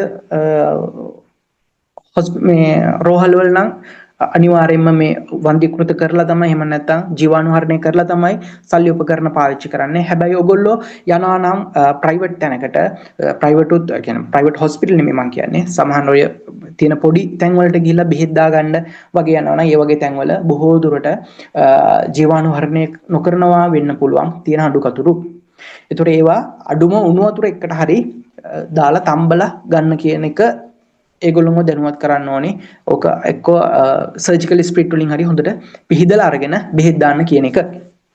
මොකද අපි දන්නේ මොකද රෝග ලක්ෂණ පෙන්වන්නෙත් නැහැ. ඒක නිසා HIV වගේ දෙයක් ආසාදිත කෙනෙක් හිටියොත් එහෙම අපි දන්නේ නැහැ. එතකොට අර අවාසනාවට ඇත්ත කතාවක් වගේ ඊටමත් කලාතුරකින් වුණත් ඒ විදියට වෙන්න හැකියාවක් තියෙනවා. හරි හොඳයි. එතකොට මම මෙතන මේ වගුවකට දාලා තියෙනවා උඩින් කතා කරපු සියලුම කරුණු ටික. මේ පොඩි ඩවුට් එකක්. එතකොට ඉන්ටර්කෝස් එකකින් විතරද STD එකක් මේ ට්‍රාන්ස්මිට් වෙන්නේ? එතකොට වෙනත් ඒ කියන්නේ ඕරල් සෙක්ස් ඒ වගේ වෙන මොන හරි දෙයකින් ට්‍රාන්ස්මිට් වෙනවද? ඒක කොහොමද? ඉන්ටර්කෝස් වලින් විතරක් නෙමෙයි ට්‍රාන්ස්මිට් වෙන්න පුළුවන් නේ. ඉන්ටර්කෝස් වලින් ට්‍රාන්ස්මිට් වෙන්නත් පුළුවන්. ඒනල් සෙක්ස් වලින් ට්‍රාන්ස්මිට් වෙන්නත් පුළුවන්. oral sex වලින් transmit වෙන්නත් පුළුවන්. ඒ වගේම මොනවාද genital warts ලිංගික ඉන්නන් වගේ දේවල් එහෙම නැත්නම් herpes වගේ දේවල් skin එක touch වීම මත skin touch එකෙන් බෝ වෙන්නත් පුළුවන්. ඒතොර ඉන්ටර්කෝස්ම විතරක් නෙමෙයි අපි ලිංගිකව එක් වෙන්න භාවිතා කරන සියලුම ක්‍රම හරහා බෝ වෙන්න පුළුවන්. පැහැදිලිද? ඒ වගේ අවස්ථාවකදී දැන් අපි කියමුකෝ ජෙනිටල් වෝට් එකක් තියෙනවා කියලා. එතකොට ඒක පුච්චන එක විතරයි කරන්න පුළුවන්. වෙන කියන්නේ කොන්ඩම් එකක් යූස් කරනවා ඒ වගේ දෙයක් කරන්න බෑ. ඒගොල්ලන්ට ඒක බෝ කරන්න නැතුව ඉන්නනේ. දැන් එයාට තියෙනවා නම් කොන්ඩම් යූස් කරන්න පුළුවන්. ඒ කියන්නේ ජෙනිටල් ඒරියා එකේ තියෙනවා නම් එයාට කොන්ඩම් යූස් කරලා ලිංගික කාර්යයන් වල යෙදුනහම ආරක්ෂා වෙන්න පුළුවන්. හැබැයි එයාගේ තියෙන වපසරිය කියන්නේ කොයි හරිය තියෙනවද කියන එක දැන් ලිංගික ඒරියා එකේ තියෙනවා නම් පිනිස් එකේ හරිය වැජිනා එකේ හරිය තියෙනවා නම් කොන්ඩම් එකක් දාලා යූස් කරන්න පුළුවන්. එයාගේ පිටතත් තියෙනවා නම් ඒකෙන් ආවරණය නොවන පැතිවලක් තියෙනවා නම් එතකොට ඒක 100%ම ආරක්ෂිත නැහැ. හැබැයි අපි මුලින්ම අනාරක්ෂිත සම්බන්ධතාවයකට යනවා නම් අපි කෝකටත් අපේ ආරක්ෂාවට එහෙම පැලඳගෙන සිටීම ආරක්ෂිතයි. ඒ වගේම තමයි ප්‍රධානම දේ තමයි අපි ලිංගික ඇසුරකට යනවා නම් අනිවාර්යයෙන්ම විශ්වාසවන්තම කෙනෙකු සමග තමයි එහෙම ඇසුරකට යන්න ඕනේ. අවිශ්වාස කෙනෙක් එක්ක අපිට විශ්වාසය තහවුරු කරගන්න බැරි කෙනෙක් එක්ක එහෙම ඇසුරු වලට යෑම ඉතාමත් අවදානම්. පැහැදිලිද? ඔව් සර් thank you. ඒ කියන්නේ දැන් ඔය ලිංගික ඉන්න වගේ දේවල් මේ එක්කෝ මේ පුච්චන්න ඕන. එහෙම නැත්නම් මේ සර්ජරි වලින් අයින් කරන්න ඕන. හැබැයි එයාගේ වෛරස් එක තිබුණොත් එහෙම අපි දන්නේ නැහැනේ අපිට පේන්නේ නැහැනේ. එතකොට ඒක බෝ වෙන්න පුළුවන්. ඒක නිසා අනිවාර්යයෙන්ම අර ආරක්ෂිත ක්‍රම භාවිතා කරන්නටම ඕනි. ඔව් තිප්ලිස් වගේ තිබ්බත් අපිට දැනෙන්නේ නෙමෙයි කියන්නේ දැනගන්න විදියක් නැහැනේ බෝ වෙනකම්මනේ. ඒකට අර ආරක්ෂා වෙන එක හොඳයි. ඔව්.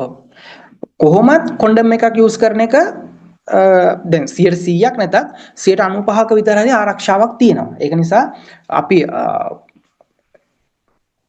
කෝකටත් කොන්ඩම් එකක් යූස් කරන එක යම්කිසි ආරක්ෂාවක් තියෙන. ඒ කියන්නේ 95%ක 98ක විතර ආරක්ෂාවක් තියෙනවා. thank you. හරි.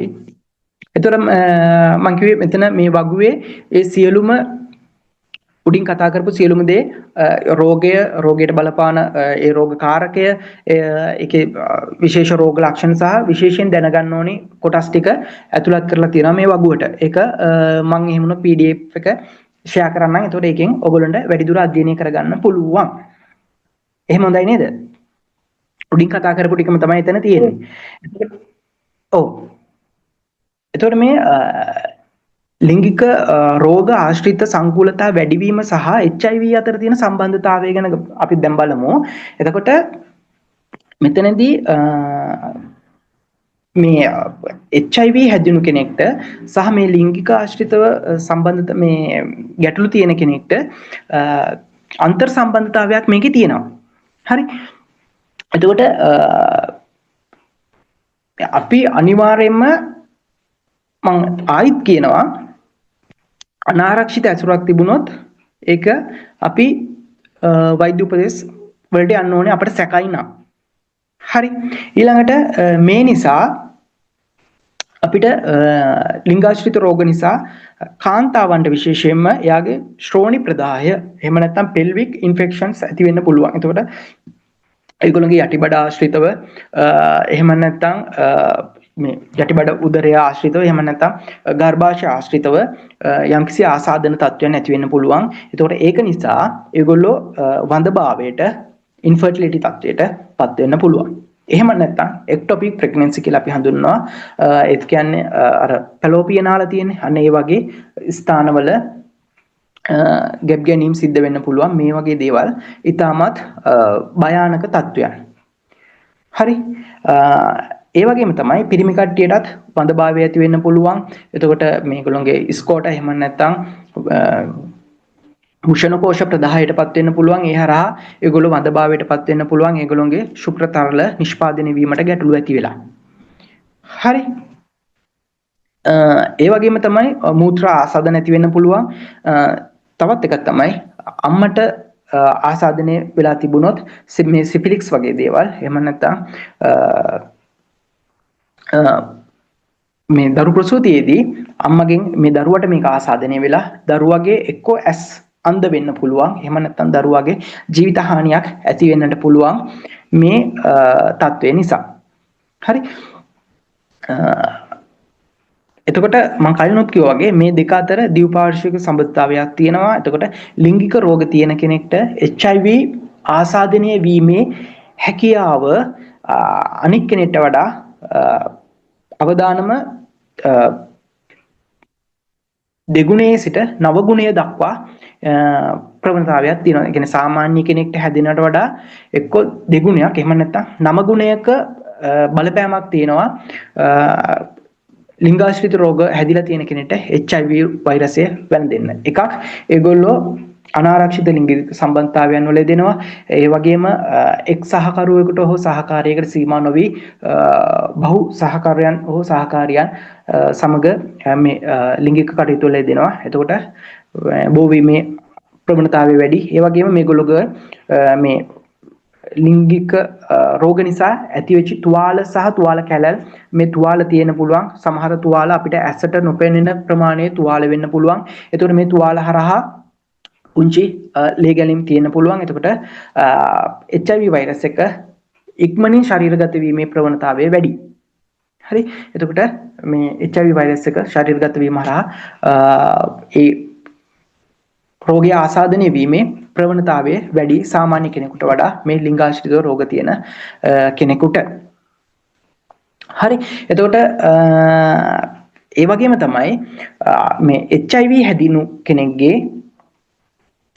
ප්‍රධානම බලපානවා අපි මේක රුධිර මේ සමාවෙන මේ ප්‍රතිශක්තිකරණ පද්ධතියට. එතකොට ප්‍රතිශක්තිකරණ පද්ධතිය හරහා ප්‍රතිශක්තිකරණය දුර්වල වුණාම ඒගොල්ලොන් ඉක්මනින් අනික් වෛරස් සහ බැක්ටීරියා වලට ආසාදනය වීමේ ප්‍රවණතාවයක් තියෙනවා. එතකොට ලිංගාශ්‍රිත රෝග තියෙන කෙනෙක් HIV බෝවීමේ ප්‍රවණතාවයකුත් තියෙනවා. HIV තියෙන කෙනෙකුට වෙනත් රෝග තත්ත්වයන් වලට ඉක්මනින් ගොදුරු වීමේ ප්‍රවණතාවයක් තියෙනවා. මොකද අපේ ප්‍රතිශක්තිකරණයට ඒක සෑහෙන බලපෑම් කරලා තියෙන නිසා. පැහැදිලිද?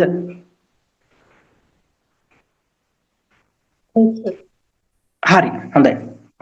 ඊළඟට දැන් මේකෙදී අපි ප්‍රතිකාර කරන්න රෝහලකට කෙනෙකු අපි යොමු කළොත් හරි රෝහල කෙනෙක් වාර්තා කළොත් හරි වෛද්‍ය පරීක්ෂණ වාර්තාවන් එනතුරු වර්තමානයේදී ප්‍රතිකාර කිරීම ප්‍රමාද කරන්නේ නැත.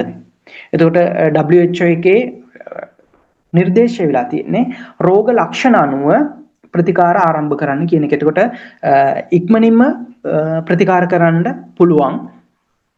ඒ හරහා මේක ව්‍යාප්තිය ඉක්මනින් අවම කර ගැනීමේ හැකියාව තියෙනවා. යම් කිසි කෙනෙක් අනාරක්ෂිත එයාගේ හිස්ට්‍රිය ගත්තාම අනාරක්ෂිත ලිංගික ඇසුරක යෙදිලා තියෙනවා නම් ඒ වගේ කෙනෙක්ට එයාගේ බාහිරින් පෙන්눔 කරන රෝග ලක්ෂණ අනුව ඉක්මනින් ප්‍රතිකාර කිරීම ආරම්භ කරනවා. එතකොට මේ ගන්න රෝග ලක්ෂණ විදිහට පොදුවේ ගත්තාම එකක් මූත්‍රා මාර්ගයෙන් යම්කිසි ශ්‍රාවයක් තරලයක් ශ්‍රාවය වෙන්න පුළුවන්. ඒක සුදු පැහැති හෝ කහ පැහැති තරලයක් වෙන්න පුළුවන්. අසාමාන්‍ය දුගඳක් ඔඩ එකක් එන්න පුළුවන්. එතකොට යම්කිසි තුවාල බිබිලි වේදනාවක් රහිත හෝ වේදනාවක් සහිත තුවාල සහ බිබිලි ඇති වෙන්නට පුළුවන්. විවිධ පළු දද වගේ දේවල් දාලා තියෙන්න පුළුවන්. යටිබඩ ආශ්‍රිතව එහෙම නැත්නම් lower abdomen එකේ වේදනාවක් එන්න පුළුවන්. උණ ගැනෙන්න පුළුවන්. ඒ වගේම පිරිමි කෙනෙක්ගේ නම් වෘෂණ කෝෂ ඉදිමෙන්න පුළුවන්. ඉකිලි ආශ්‍රිතව වසා ගැටිති එහෙම නැත්නම් අපි කුද්දටි දානවා කියන්නේ ඒ වසා ගැටිති එන්ලාර්ජ් වෙන්න පුළුවන්. ඒතකොට මේ වගේ දේවල් නිසා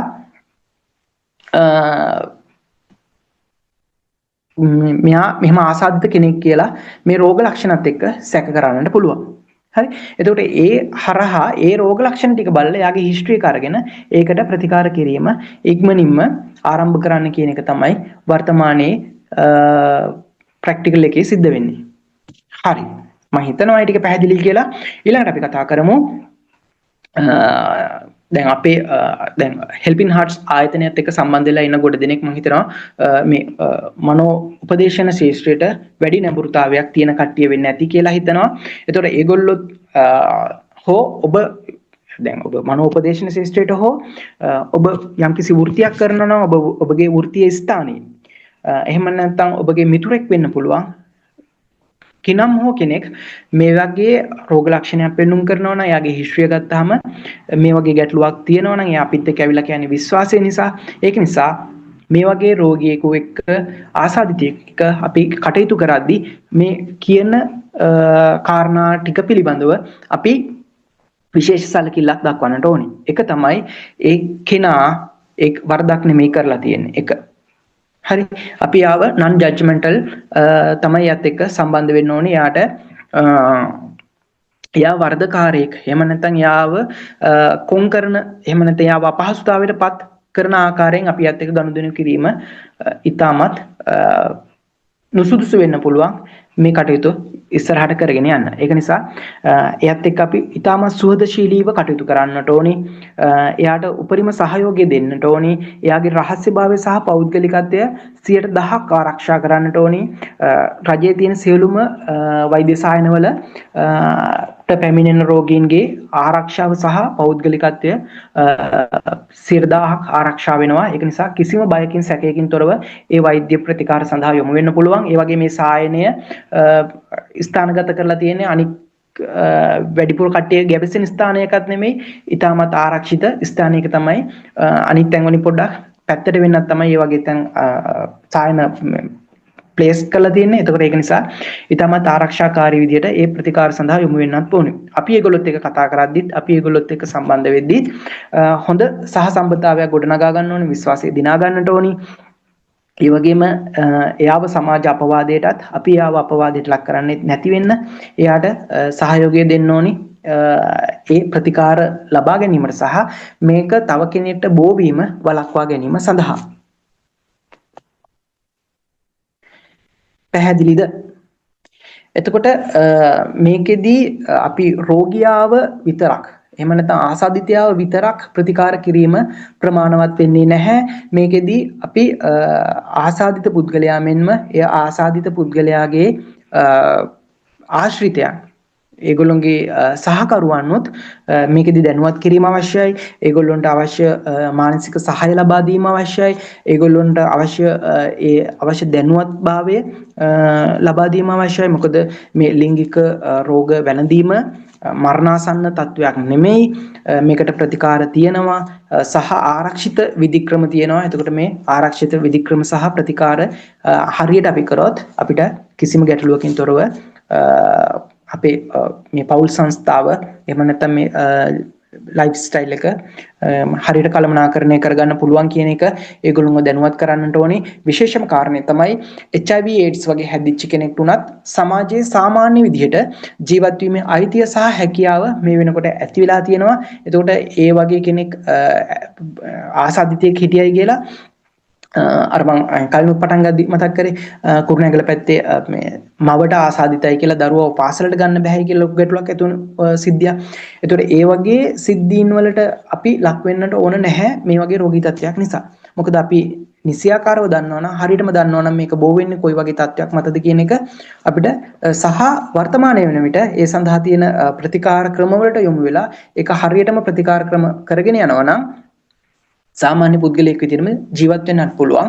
අපි සාමාන්‍ය ඔෆිස් එකක ගෙදරක යම්කිසි පාටියක වුණත් එකට හිටියයි කියලා එකට කතා කරයි කියලා කෑම කෑවයි කියලා අපිට කිසිම ආකාරයකින් මේවා බෝ වෙන්නේ නැහැ. මේ විදිහට අනවශ්‍ය සහ අනාරක්ෂිත ලිංගික සම්බන්ධතාවයන් වලට ගියොත් ඇරෙන්නට පැහැදිලිද? ඒතර ඔය ටික තමයි මම අවසානයටත් සැලකිලිමත් විය යුතු කරුණු විදිහට දක්වලා තියෙන්නේ.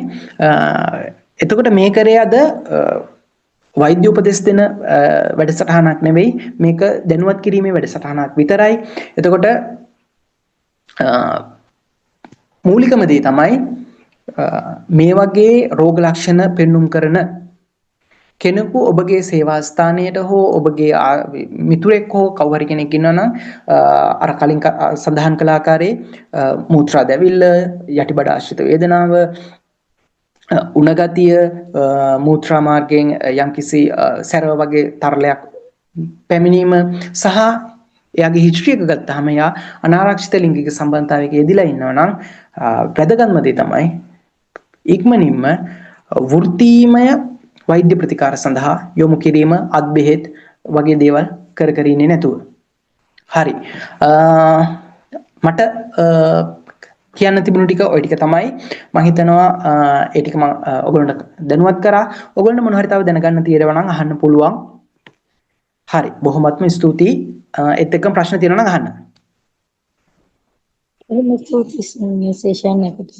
බොහොම වැදගත් දේවල් ටිකක් අපි ඉගෙන ගත්තා. Oh, miss, thank you.